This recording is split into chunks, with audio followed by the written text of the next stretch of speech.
Hey, Jay here. We got our brand new 2017 KTM 300 XC. This is kind of the hot bike everybody's been waiting for last few years from KTM, and we finally got a big update from KTM. So they got a new motor in this thing, new suspension, new frame, new chassis. The whole thing's all new. Really cool bike. We've putted around the parking lot so far. Talked to a few guys who've already ridden the bike. Initially starting it, you can tell the thing vibrates way less than the old model. So really cool bike. It weighs a lot less than the old bike. So really looking forward to putting some time on this bike. We're going to throw a few parts at this thing right away. First, people go, why do you got to mess with a stock bike? Unfortunately, this thing doesn't come as trail worthy as we'd like. And so we add a few good trail worthy parts to this thing and a few things that we like to have on every bike. So we're going to show you some of those parts. We're going to throw at this thing right now. So we switched our handlebars to the 604 fat bar bend, the Renthals that we really like. We've also mounted up the Cycra Ultra Pro Bend handguards. They're onto their mounts that go right on top of the bars. We kind of like that. Leaves a lot more room on the bars to add stuff later. So we've got those all fitted up.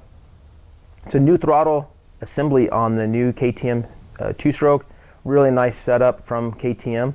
Our air forks, we got those set right at the 9.6 or like 9.5 bar, which is around 150 psi when I switch it back and forth. I'm not familiar with bar, but we've got those all set.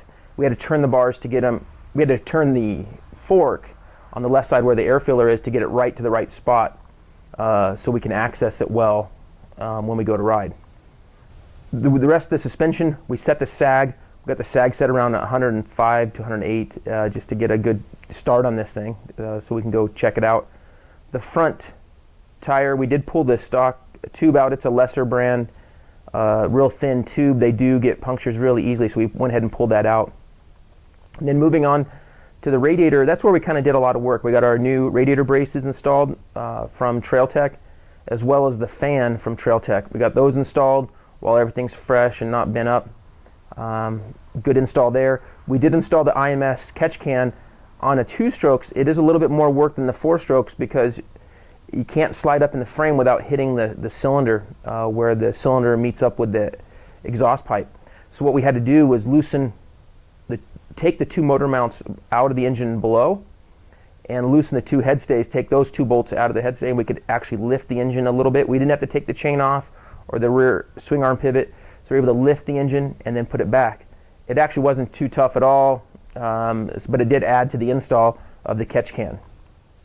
For our engine, all we've done is adjust the power valve. It comes in really far, adjusted in. We checked with a few people. They say to back it out almost to flush. It was about, when you back it all the way out, it was about 3.25 to 3.5 turns in. Right now we're about 1 to 1.5 turns out in from all the way out. So a big difference in the power valve. It doesn't seem to hurt the bottom end power by doing that as it would have older KTMs. So we've got that set. We're going to test that on the trail today. And the carburetor, we went ahead and went with we're up at altitude.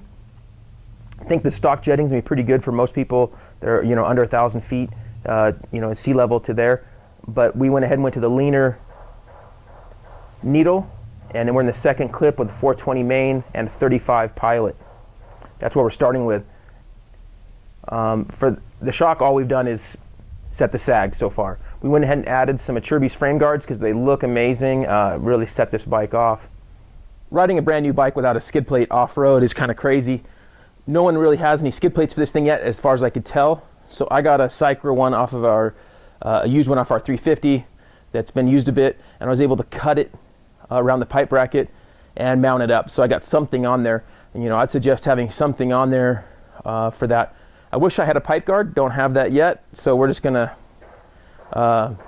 hopefully not have any issues. So we threw some graphics on this thing from our a past project we've been working on with our 350 XC. So we threw some graphics on there to kind of save the plastic and give it a good look while we get to riding. So we have those from Attack on here. We have a seat cover coming from Moto Seat that we'll be getting on here very shortly, because this stock seat is very slippery. That's one of the downsides of the new KTMs. They have a real slippery stock seat. So we'll get that on there, along with a Pro Moto billet guard and link underneath there. In those extreme conditions, you're going to really want to protect that lower linkage. So for our gearing, we've left it stock. We think it's going to be pretty good so far from what we can tell. We went ahead and mounted up a Dunlop Trials tire. 803 GP is the new tire. Really cool tire for a lot of tight trail conditions. We really like these Trials tires for that kind of stuff. So let's go get this thing on the trails, get her dirty. We've ridden around the streets here, so we got a good idea this thing rips. So let's go see what it does on the trail.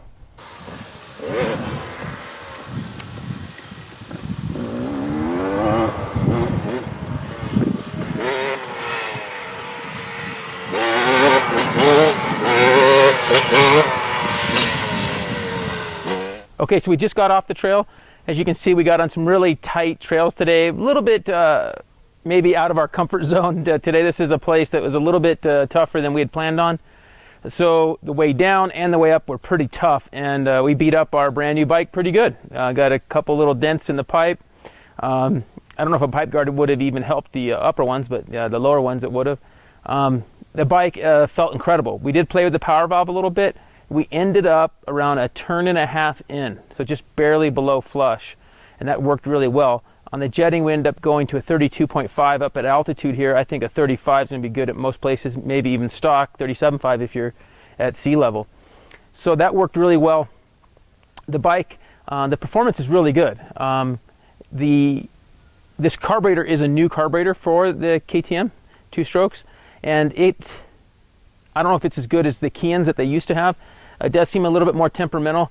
I think the only thing that would make this bike like the ultimate bike is if it was fuel injected. If this bike was fuel injected and you didn't have to mess with jetting, it would be a complete dream bike. But the thing works really well. I think you're gonna, if you mainly ride it in your area, you're gonna get your jetting set and not have to mess with it. You maybe just touch your air screw now and then when there's a big temperature change. So just a really good bike. You feel really comfortable on the bike. The stock seat is too slippery, but it's real easy to get over the front of the bike, more so than the 4-stroke. We had a current KTM 350 out here we compared to, and you definitely can get over the bike a lot better. The air forks felt really well when we dropped the pressure. We did drop the pressure a little bit, and that seems to have gotten it really good for us, and it's got a really good feel. So with stock settings, pretty impressed with the suspension, pretty impressed with the air fork. Really good for trail riding. Okay, so I spent about 30-40 minutes of the ride today riding this bike compared to the 4 or 5 hours we were out riding. This bike's mainly going to be for my boy Spencer, who's about 15. He is 15 years old, and just moving off of a KTM 200. He's had 2 different 200s, moved up from an 07 to a 15, rode that for a bit, and now we're messing with this 300. So he's coming into this bike, and we started on a really tough trail, like I said, and so we're going to see what Spencer thinks the differences on this bike. All right, so today on the trails, the bike did amazing. The forks and the shock felt really good compared to my 200. Really like the air forks, and then the engine itself just pulls up any sort of hills and just has really good, smooth power. And I really like the trail tire we put on here. It helped us a lot in the rocky conditions. Hey, so as you can see, Spencer really liked this bike. I liked it. I think it's a pretty incredible bike. It's really cool to see KTM stepping up on this 2-stroke market and not just kind of barely touching their older models, but really seeing drastic improvements. So other than fuel injection, I don't know what else would make this bike just way better in the future, but it's a plenty good bike. So if you're thinking about getting one of these things, it's going to be a great bike for you. A few things to do trail-worthy wise. It's going to be hard to find one of these bikes. So you might be watching this video and finding one a year or two from now, because they're kind of selling out as we talk here. So great bike, and hopefully we'll see you out on the trail soon.